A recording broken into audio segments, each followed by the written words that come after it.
बातमीपत्रात आता पाहूयात गल्लीपासून ते दिल्लीपर्यंतच्या ताज्या घडामोडींचा धावता आढावा। राज्यातील सार्वजनिक आरोग्य सेवा अधिक सक्षम, तंत्रज्ञानाधिष्ठित आणि लोकाभिमुख करण्याच्या दिशेने राज्य शासनाने महत्त्वाचे पाऊल उचलले आहेत।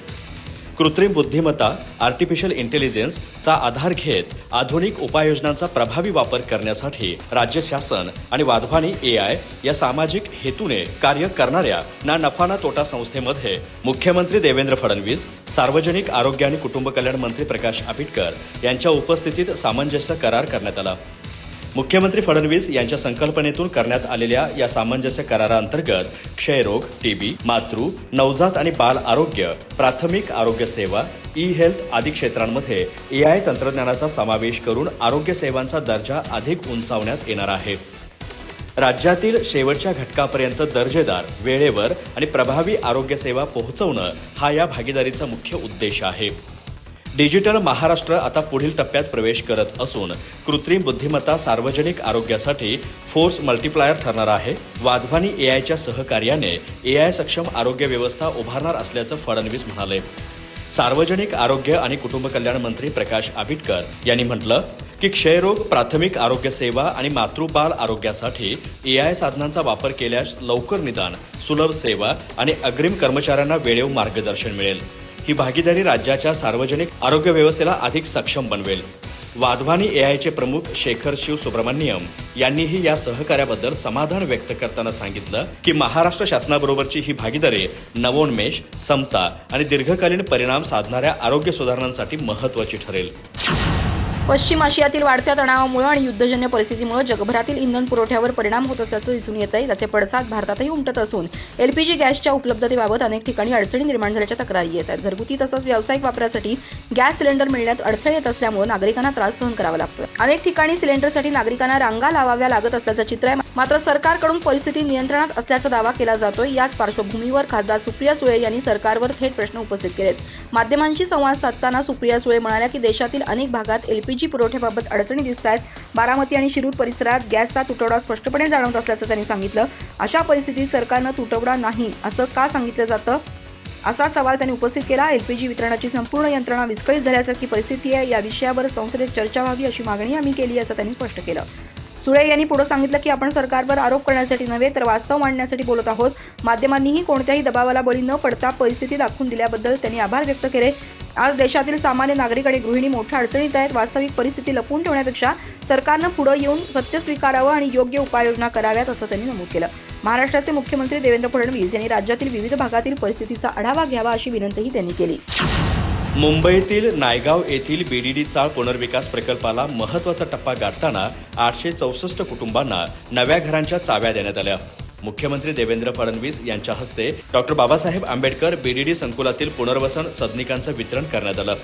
या कार्यक्रमात मुख्यमंत्र्यांनी नव्याने बांधलेल्या घरांची पहिली चावी 80 वर्षीय शोभा गायकवाड यांना सुपूर्द केली। प्रतिकात्मक मोठी चावी पाहून त्यांनी मुख्यमंत्र्यांना हसत विचारलं की यासोबत खऱ्या चाव्याही मिळणार का? त्यावर मुख्यमंत्र्यांनी होकार देताच सभागृहात एकच हास्यकल्लोळ उसळला। अनेक वर्षांपासून चांगल्या घराची वाट पाहणाऱ्या रहिवाशांसाठी हा क्षण अत्यंत भावनिक ठरला। BDD चाळीत अनेक कुटुंब दीर्घकाळ अतिशय लहान आणि जीर्ण घरांमध्ये राहत होती। शोभा गायकवाड यासारख्या रहिवाशांनी 160 चौरस फुटांच्या घरात आयुष्य काढलं। आता त्यांना दादरच्या नायगाव परिसरातील सुमारे 500 चौरस फुटांचं नवं घर मिळालं आहे। या प्रकल्पाअंतर्गत एकूण 864 लाभार्थ्यांना घरांच्या चाव्या देण्यात आल्या असून दशकांपासून पाहिलेलं स्वप्न अखेर पूर्ण झाल्याची भावना रहिवाशांनी व्यक्त केली। या कार्यक्रमाला विधान परिषद सभापती प्राध्यापक राम शिंदे, विधानसभा अध्यक्ष ॲडव्होकेट राहुल नार्वेकर, उपमुख्यमंत्री एकनाथ शिंदे, उपमुख्यमंत्री सुनेत्रा अजित पवार, विधान परिषदेच्या उपसभापती डॉ. नीलम गोरे, मंत्री मंगल प्रभात लोढा, मंत्री ॲडव्होकेट आशिष शेलार, राज्यमंत्री डॉ. पंकज भोयर तसेच मुंबईच्या महापौर रितू तावडे यांच्यासह अनेक मान्यवर उपस्थित होते। शिवसेना उद्धव बाळासाहेब ठाकरे पक्षाचे खासदार संजय राऊत यांनी सोमवारी पुन्हा एकदा राज्यातील इंधन तुटवड्याच्या मुद्द्यावरून पंतप्रधान नरेंद्र मोदी आणि त्यांच्या धोरणांवर टीका केली आहे। राज्यात इंधनाचा तुटवडा निर्माण झालाय। मुंबईसारख्या मोठ्या शहरातील 40% हॉटेल व्यवसाय बंद पडलाय। कामगार गावाकडे परतत आहेत, पण सरकारला मात्र याकडे पाहण्यास वेळ नाही। ते केवळ निवडणूक प्रचारात व्यस्त आहेत। केवळ मोदींचं भजन करून हा प्रश्न सुटणार नाही असं त्यांनी म्हटलंय। संजय राऊत यांनी आज सकाळी पत्रकारांशी संवाद साधला। त्यात त्यांनी राज्यात इंधनाचा कोणताही तुटवडा नसल्याचा दावा करणाऱ्या मुख्यमंत्री देवेंद्र फडणवीस आणि इतर भाजप नेत्यांसह परराष्ट्र धोरणावरून पंतप्रधान नरेंद्र मोदींवर निशाणा साधला। ते म्हणाले, आम्ही काही बोललो की मुख्यमंत्र्यांना मिरच्या झुमतात, आम्ही वातावरण खराब करतो, पंतप्रधान मोदींची बदनामी करतो असा आरोप करतात. पण मोदी स्वतःची आणि देशाची बदनामी करतात. त्यांच्याकडे केरळ, आसाम, पश्चिम बंगाल सारख्या राज्यात प्रचाराला वेळ आहे, पण गॅस टंचाईवर सर्वपक्षीय नेत्यांची बैठक घेण्यास वेळ नाही. त्यामुळे माझे भाजपच्या नेत्यांना आवाहन आहे की त्यांनी खोटं बोलू नये आणि ते आणि भाजपचे पुढारी खोटे बोलतात. त्यांनी लोकांना विश्वासात घेऊन वस्तुस्थिती समजावून सांगावी. भारताकडे 2 महिना पुरेल एवढा इंधन साठा आहे. गॅस टंचाई होणार नाही, इंधन टंचाई होणार नाही. तुम्ही कोणत्या आधारावर बोलत आहात? सध्या राज्यात सर्वत्र इंधन तुटवडा आहे. मुंबईसारख्या मोठ्या शहरात 40% हॉटेल व्यवसाय बंद पडलेत. कामगार गावाकडे परतायत. अनेक तीर्थक्षेत्रांनी प्रसारात कपात केली आहे. ही गोष्ट सरकारनं मान्य केली पाहिजे असं संजय राऊत म्हणाले.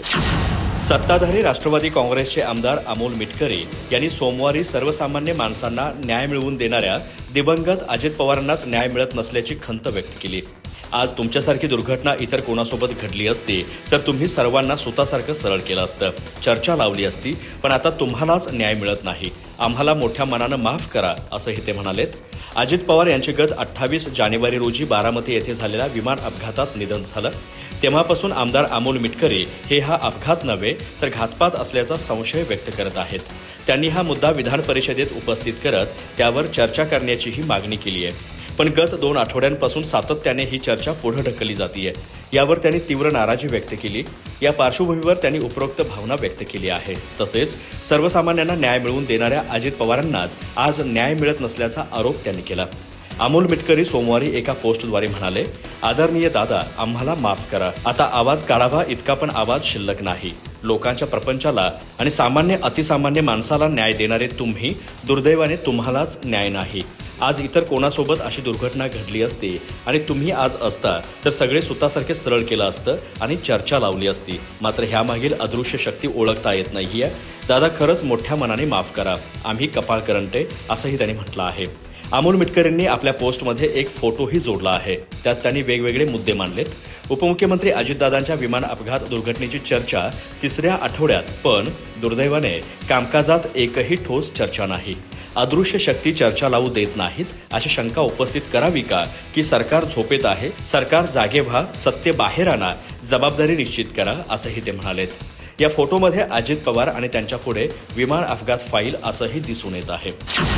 महाराष्ट्रात प्रस्तावित असलेल्या धर्मस्वातंत्र्य विधेयक 2026 वरून राजकीय वातावरण तापलंय. अखिल भारतीय मजलिस ए इत्तेहादुल मुस्लिमीन पक्षाचे अध्यक्ष असदुद्दीन ओवेसी यांनी या विधेयकावर तीव्र टीका केली आहे. भारतातील विविध राज्यांमध्ये लागू असलेल्या धर्मांतर विरोधी कायद्यापेक्षाही महाराष्ट्राचा प्रस्तावित कायदा अधिक कठोर असल्याचा आरोप त्यांनी केला आहे. सामाजिक माध्यमांवर केलेल्या प्रतिक्रियेत त्यांनी या विधेयकाला सर्वात वाईट अशा कायद्यांपैकी एक असं संबोधलं. त्यांच्या मते अशा प्रकारचे कायदे खऱ्या अर्थानं स्वेच्छेनं होणाऱ्या धर्मांतरालाही गुन्हा ठरवू शकतात.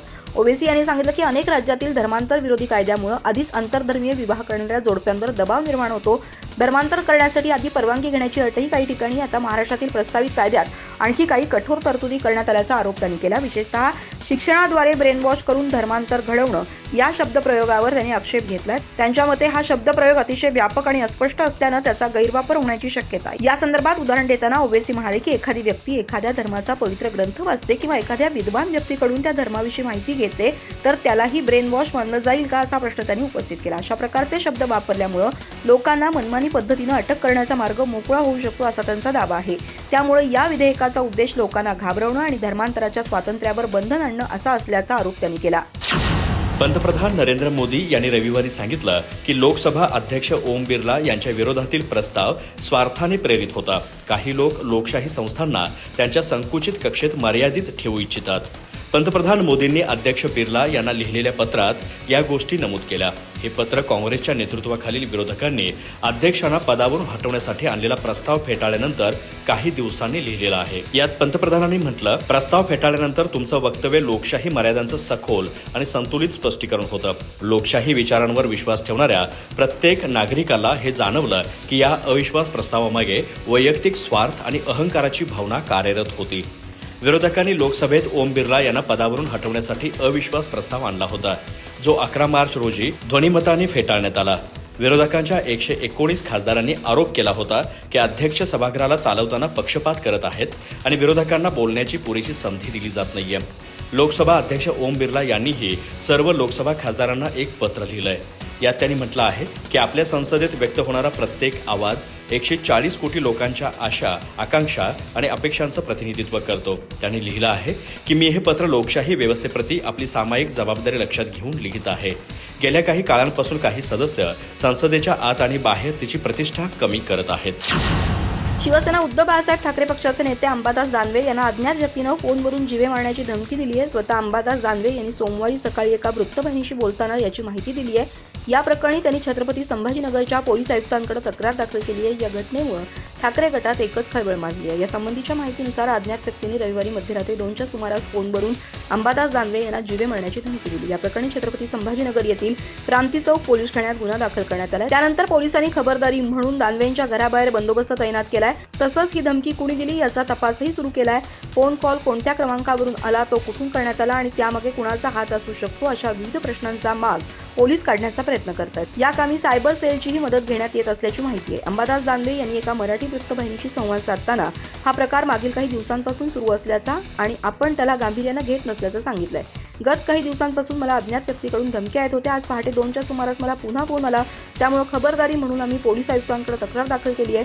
पोलीस या प्रकरणाची चौकशी करतात असं ते म्हणाले. दानवे यांनी आपल्या तक्रारीत त्यांनी ज्या क्रमांकावरून फोन आला तो क्रमांकही दिला आहे. तसंच धमकी देणाऱ्यानं ठोकून काढू, कापून टाकू असे शब्द वापरल्याचंही नमूद केलंय. अधिक माहिती आणि ताज्या घडामोडींसाठी आजच आमचे चॅनल सबस्क्राईब करा.